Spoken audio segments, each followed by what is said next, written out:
अब सेक्टर 13-17 में भी पंजाब नेशनल बैंक के साथ पीसीसी एकेडमी अंग्रेजी बोलना सीखा। हम किसी एक आदमी के नाम पे वोट मांगने नहीं आए, हम काम के नाम पे वोट मांगने आए हैं कि जनता की सेवा करने का मौका दीजिए। दोस्तों, आज 5 साल हो गए मोदी जी को देश चलाते चलाते। 5 साल के बाद मोदी जी क्या कह रहे हैं, किस बात पे वोट मांग रहे हैं मोदी जी? मोदी जी ने एक काम नहीं करा 5 साल में।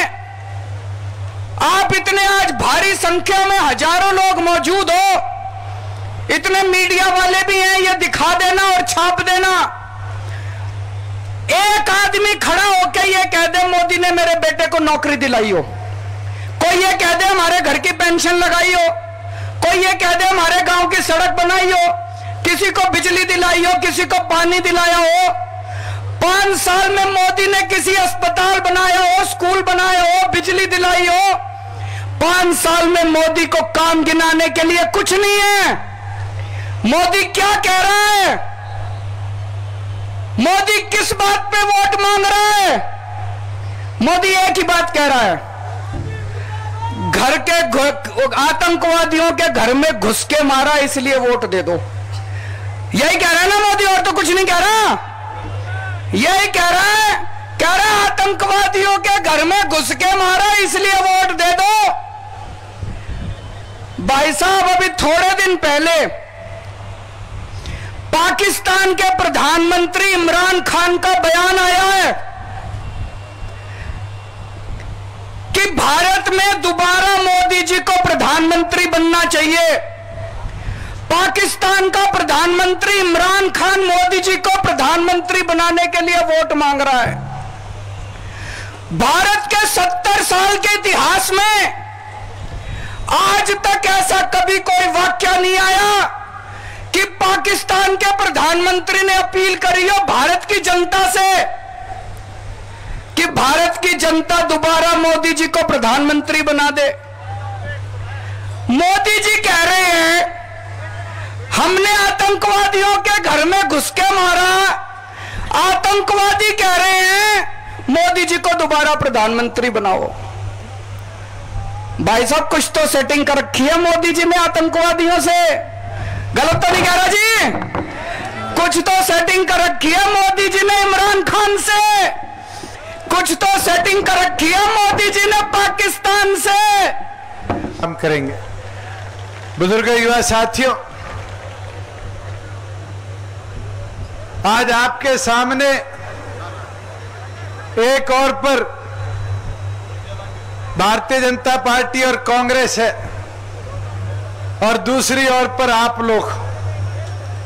निरंतर मैं सुनता आ रहा हूं,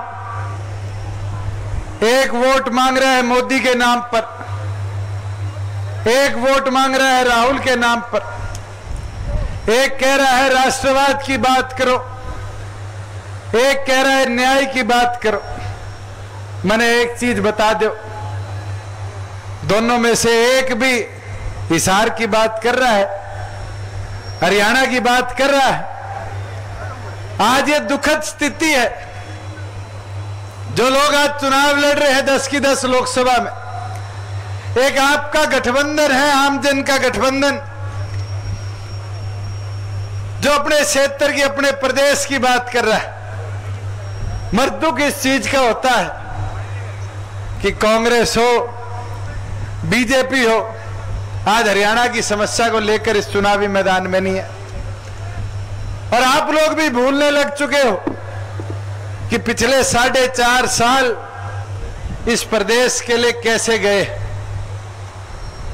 सबसे पहले तो हिसार के अंदर, जहां संत रामपाल के आश्रम में आपने देखा कि किस तरीके से पुलिस वालों ने निहत्थे लोगों पर लाठियां बरसाई, लाठियां पिलाई, 7 लोगों की जान गई।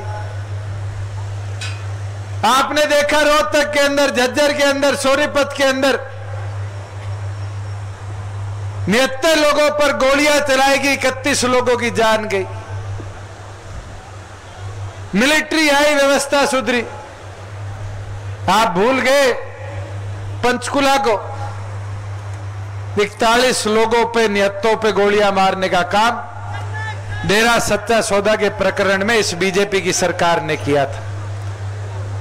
साथियों, 81 लोगों की जान इस बीजेपी की सरकार ने सरकारी गोलियों से लेने का काम किया और हर मौके पर मुख्यमंत्री ने हाथ उठा दिए और फिर देखा केंद्र की सरकार सीआरपी भेजेगी। जब सीआरपी फेल होगी फिर जाके कहीं ना कहीं मिलिट्री को आकर व्यवस्था रोकनी पड़ी, संभालनी पड़ी। मैं तो आज पूछना चाहता हूं, मुख्यमंत्री के अंदर हिम्मत क्यों नहीं है कि हरियाणा प्रदेश में खड़े होकर अपने नाम पर वोट मांग कर दिखाए? क्योंकि खट्टर साहब को पता है अगर वो खड़े हो गए और कहने लग गए मेरे 4 साल 4.5 साल के शासन पर वोट दो, तो लोग 10 की 10 सीटों पर इनकी जमानत जब्त कराने का काम करेंगे। तो भाई साहब, अगर जा काम करवाने हो, बिजली, पानी, स्कूल, हॉस्पिटल, जवान, किसान, रोजगार, अगर ये काम करवाने हो तो आप और जेजेपी को वोट दे दियो, और कांड करवाने हो तो भाई साहब बेशक बीजेपी का वोट दे दियो। अरे भाई साहब, ये जो चौकीदारा कर रहे हैं ना, मन तो हंसिया हुआ है चौधरी वीरेंद्र सिंह पे। मतलब कोई तो छोरे ना आईएएस बना कर आईएएस पे तो चौकीदार बना दिया, बताओ। और घर में रोड़ा हो रहा है वे, वो छोरा लुका मैं खोना चाहता गांव में बाहर निकल गया। और चौधरी साहब हो रहे परेशान, छोरा लुका बाबू नौकरी भी गई और बीजेपी भी गई। परे ना कुलदीप बिश्नोई साहब, देखो बड़ी इंटरेस्टिंग चीज है इनकी, सुनियो भाई। दुष्यंत लग रहा है सार के लोगों की सेवा के लिए, और वे मेरा क्या कर रहे हैं? मैं, मेरी बीवी और मेरे बच्चे, इसके अलावा कुछ नहीं। दोनों का यही है ना भाई, अपनी बहू दिखे और अपना छोरा दिखे, अरे दुष्यंत ने सार के लोग दिखे, तुम देख लियो भाई साहब। भाई साहब, ये जो बीजेपी वाले हैं ना, ये अभी 2 दिन पहले अरविंद केजरीवाल साहब पर हमला करवा दिया। भाई साहब, हिसार की नहीं, हरियाणा के नहीं, इस देश की शान है अरविंद केजरीवाल। मैं आपको बताऊं, यह अरविंद केजरीवाल पर हमला नहीं हुआ, यह हमला उस हर आदमी के ऊपर हुआ था जिस अरविंद केजरीवाल ने 1 रुपया यूनिट बिजली दे रखी है दिल्ली में, जिस अरविंद केजरीवाल ने सरकारी स्कूल बना रखे हैं ताकि गरीब आदमी, एक आम आदमी का बालक वहां पर पढ़ सके। यह उस केजरीवाल पर हमला नहीं हुआ, यह उस किसान पर हुआ भाई साहब, जिस दिल्ली के किसान को 20,000 रुपए किला मुआवजा दिया गया था, उसके ऊपर हमला हुआ भाई साहब। ये सब्सक्राइब करें और साइड में दी घंटी को भी दबाएं ताकि आप तक हर समाचार पहुंच सके।